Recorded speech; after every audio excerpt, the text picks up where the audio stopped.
Dari semua isi tuntutan Forum Purnawirawan TNI, tidak ada yang lebih menyentak publik selain satu hal, desakan agar Gibran Rakabuming Raka dicopot dari kursi wakil presiden. Bagi sebagian orang ini mungkin terdengar berlebihan, tapi bagi Tri Sutrisno dan kawan-kawan, ini adalah harga yang harus dibayar demi menyelamatkan Republik dari bahaya besar bernama politik dinasti.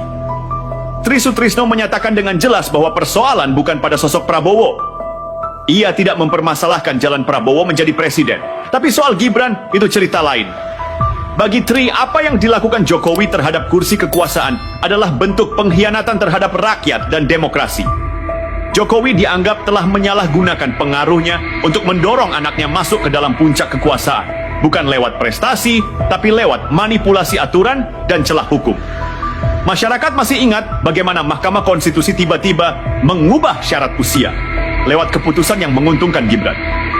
Dan betapa kebetulan Ketua MK saat itu adalah ipar Jokowi sendiri. Semua orang tahu ada konflik kepentingan, tapi sistem diam. Partai-partai diam. Lembaga-lembaga negara diam. Yang bersuara justru para jenderal tua ini, yang selama ini dianggap sudah pensiun dari panggung politik. Dan itulah yang membuat suara mereka justru makin keras. Karena mereka tak punya kepentingan kekuasaan. Mereka bicara karena mereka muak. Karena mereka pernah mengangkat sumpah untuk membela negara, bukan membela keluarga penguasa. Dan kini mereka melihat negara sedang dikunci oleh satu keluarga yang terlalu lama duduk di singgasana. Buat mereka Gibran bukan sekadar anak presiden, ia adalah simbol dari seluruh kerusakan sistem yang dibangun selama 1 dekade kekuasaan Jokowi. Sebuah sistem yang mengandalkan koneksi, bukan kompetensi.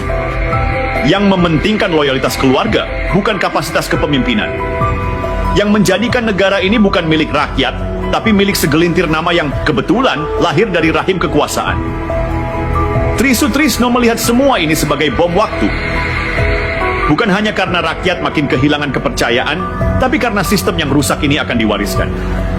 Hari ini Gibran, besok bisa anak-anak elit lainnya. Kalau ini dibiarkan, maka Republik ini bukan lagi negara demokrasi, tapi negara pewarisan jabatan. Dan di pusat semua kekacauan ini, nama Jokowi terus berdiri kokoh. Bukan sebagai pemimpin, tapi sebagai perancang.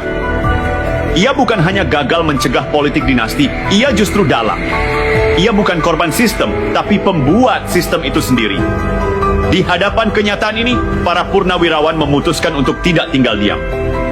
Bukan karena mereka benci pada sosok tertentu, tapi karena mereka mencintai Republik ini.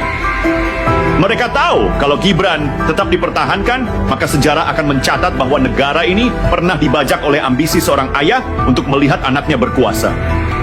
Dan bagi mereka, itu adalah tragedi nasional.